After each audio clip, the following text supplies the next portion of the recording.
Welcome back to the channel, everyone. Today it's going to be another battle report, the Raven Guard versus the Salamanders in this 530 point battle.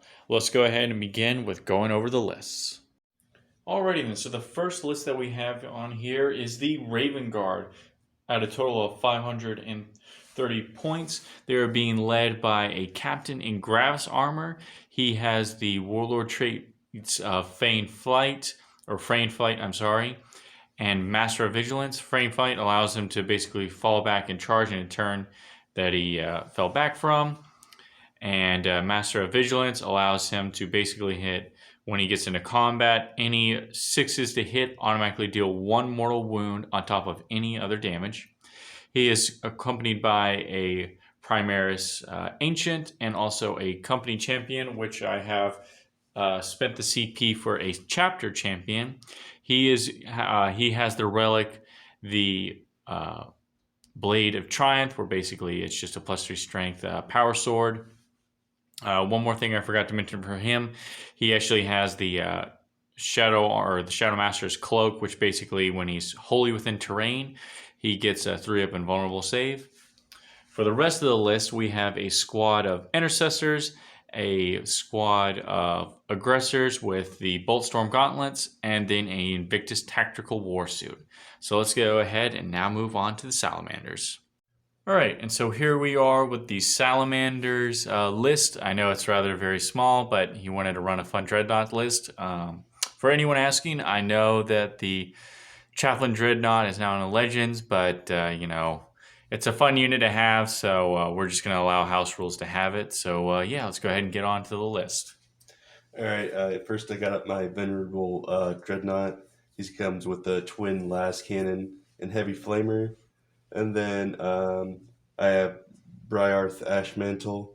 You know, he has his normal everyday Deathfire Heavy Flamers. And then I have the Chaplain Venerable Dreadnought as my Warlord. I gave him an extra Warlord trait.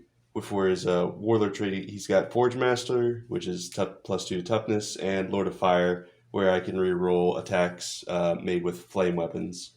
And for his litany, he has Kindle of Hate, and he's able to add more to the charge roll whenever a unit from within 6 inches charges.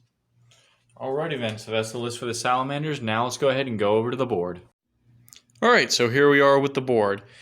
Pretty standard. It's just going to be half of a 6x4, so basically a 3x4 on the size. The way it's going to work is each deployment is in the corner, so it's a 12x12. One is in this corner, and then the other one is over here in this corner.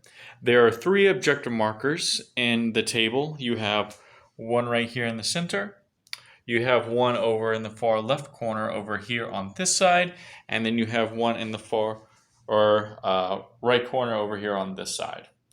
The way this one is actually going to work today is you get 10 points for slaying the Warlord, and the only way you can score primary points is actually by securing the enemy's objective over on their side of the field. So basically, if, say, the Raven Guard deploy on this side of the field, they can only score points by holding objectives if they were over on this side of the field. So pretty self-explanatory. It's going to be 5 points for holding one objective, and then you can only gain an extra 5 if you're holding the center objective. So going to be a pretty fun game today. Let's go ahead and get right to it. All right.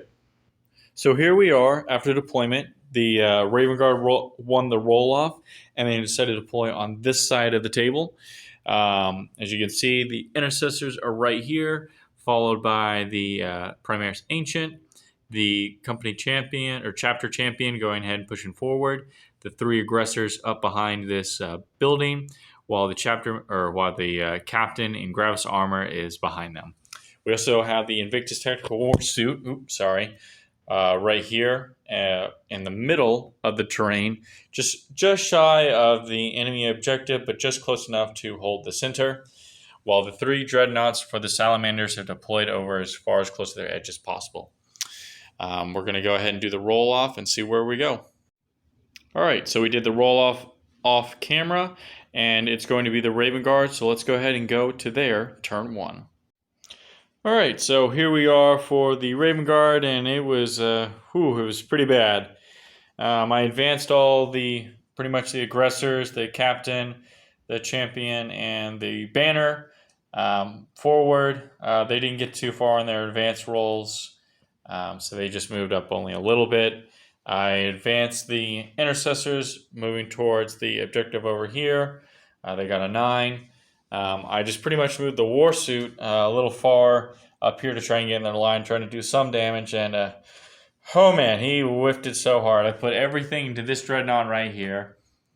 Got only a bolt gun, or a heavy bolter into there, which has Duty Eternal, so negates 1 of the damage. And then not only that, has pretty much Duty Eternal, and got the Feel No Pain for it, so he basically lost no wounds. And then I tried to charge him, as obviously the terrain right here wouldn't allow him to move through, and he failed the charge twice, even with the reroll. So everyone say goodbye to the Invictus Tactical Warsuit. I don't know what you accomplished other than to be food for the slaughter. So let's go ahead and go to the Salamanders, turn 1. Alrighty then, so here we are after the Salamanders of their turn. Not too much happened. The Venerable Dreadnought over here fired its last cannons and killed off 2 of the intercessors in this squad. And then the rest of the Dreadnoughts put everything into the Invictus Tactical Warsuit, bringing it down to 7 wounds. And then both the Chaplain Dreadnought and Ashmantle charged in. Both got their charges off. The Chaplain Dreadnought fought first. Did no wounds to the Invictus Tactical Warsuit. I spent a 2 CP for counter-offensive, and I was able to deal 5 wounds after all the debuffing and the Feel No Pains from the Dreadnought, so it's now down to 3 wounds. And Ashmantle pretty much came in and obliterated to smithereens. So now we're going to go ahead and move on to Raven Guard, turn 2. Alright, so here we are with the Raven Guard turn 2. The whole mass of heavier units blob forward, pushing towards the middle objective. The aggressors are now within 3, securing it. I moved the intercessors over here to hold this objective. The aggressors were the only ones able to put in some shots into the Chaplain, and pretty much were able to deal 2 wounds to it, even with all the shots I put into it, leaving the Chaplain now at 1 wound left. So now we are going to go ahead and turn to the Salamanders for turn 2. Alright, so a lot happened during the Salamanders turn 2, so I'm going to go over this as best I can. So, the Ashmantle pretty much enacted Flamecraft and the Fire Rites of Battle, dealing maximum of flame damage and mortal wounds with his Flamer, pretty much wiping out the aggressor squad. The Chaplain fired everything into the Primaris Ancient and was able to deal 2 wounds onto him. So it left enough room for Ashmantle to make the charge against the Ancient. However, the company champion chapter champion and the captain in Gravis armor were both able to make a heroic intervention. Obviously, the Primaris Ancient got obliterated by Ashmantle. However, both the company champion and the captain in Gravis armor were able to obliterate Ashmantle. However, Ashmantle did blow up, causing 1 mortal wound for the champion and 1 for the captain. So now let's go ahead and go to turn 3 for the Raven Guard. Alright, so turn 3 for the Raven Guard. You can kind of consider it a success. The commander fired his Bolt Storm Gauntlet into the Chaplain, and it was enough to kill him because he failed his saves. So that killed the Chaplain, thus scoring the Raven Guard 10 points. And then the company champion tried charging the Dreadnought. However, even when I gave him a CP spent to reroll the charges, he still failed the charge and he needed 10. So right now, the Raven Guard have earned 10 points for killing the Warlord, and they now have earned 10 points because, remember, Space Marines no longer need to hold objectives or stay on objectives to secure them. So it is now 20 for the Raven Guard and 0 for the Salamanders. So let's go ahead and go into their turn 3. Alright, so not much could be done for the Salamanders are in their end. However, once again, Flamecraft and the Fires of Battle were activated, thus destroying the company champion. Still no points scored for the Salamanders, as previously stated. They needed something over in the Raven Guard's backfield in order to score the points. So let's go ahead and now turn to the Raven Guard for their turn 4. Alright, not too much happened for the Raven Guard.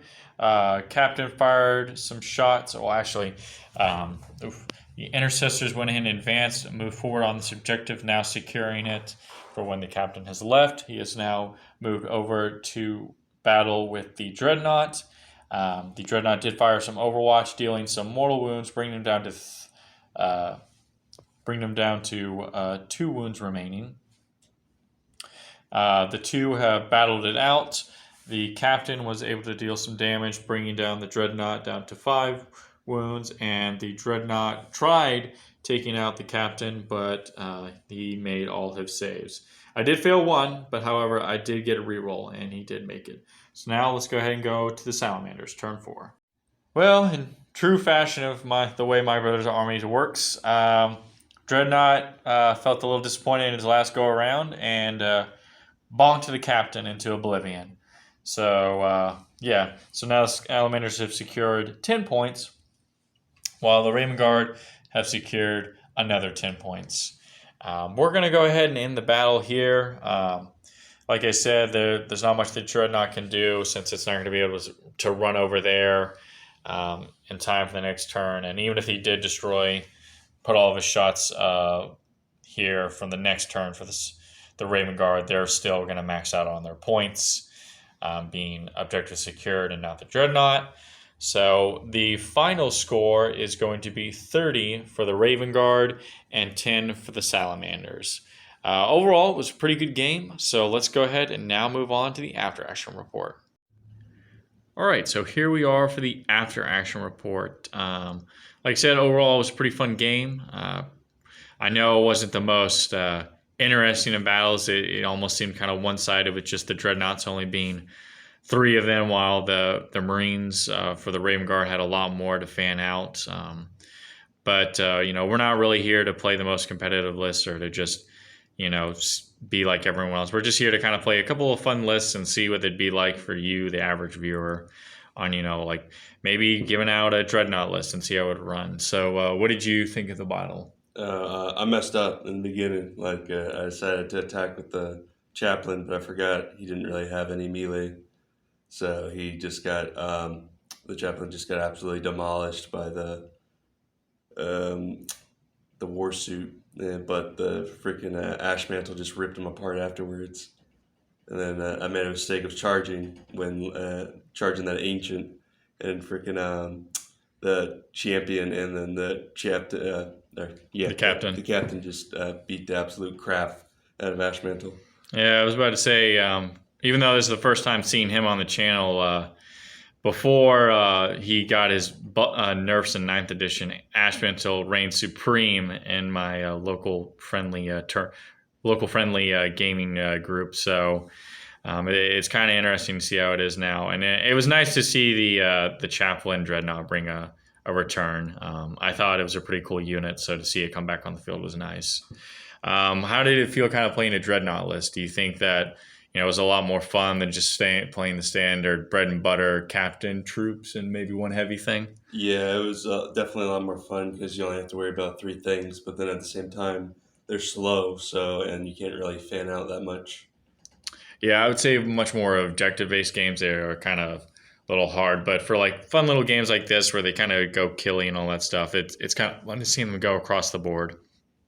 As far as the Raven Guard goes, I wasn't expecting them to do that well in this game. I think the characters that pretty much wiped out Ashmantle kind of put the end of the kibosh for the Salamanders, and to see him make that turnaround was pretty nice. But yeah, that is really the end of the battle report. I hope you guys liked it. Like I said, I know it's something different. Let me know in the comments how you think about it. If you want us to see more creative lists like that, or do you just want us to kind of stick to the old standard way things are? But that is it, guys. I will see you next time, and have a good one.